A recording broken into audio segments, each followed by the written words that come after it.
And the equipment issues, it's really sad to say, but the equipment issues are still very much a huge situation. And frankly, it's almost in many ways more acute right now because donors and government and everybody else also takes a step back thinking, wait a second, it's been 15 months or whatever it's been now, 14, 15 months. Therefore, everything must be okay at this point. How could it not be okay after such a long time? Well, I'm sorry to say, but it's not okay. And it gets a little tougher now because in the beginning, the motivation is so high because everybody wants to jump in and it's just in the news and everything. But now when it's out of the news and it's not the first thing people think about, then it becomes even more acute. And on top of that, let me just add, there's a few different factors. One, there are many, many more wounded soldiers right now who need help authentically. There are many more widows and orphans, unfortunately, who also need authentic help. There are people that have been displaced now for 14 or 15 months who also need help. The rebuilding in the North and the South, they also need help. And by nature of their circumstance, many of those people are actually going around and raising money and saying, we need help.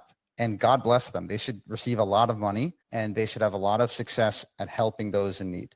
But the IDF soldiers do not have that same infrastructure because aside from Unit 11741 and a few other groups, there's no group that's actively parading around the world saying there's a shortage of equipment. We need help right now. This is a huge thing. And it's not spoken about at the major conferences. It's not talked about on every podcast. People aren't screaming about it. And the other issues are big issues that should be screamed about and should have a lot of media attention and should be dealt with. But there are amutot, there are charities that are set up to help Kibbutz Be'eri, to help Kfar Aza.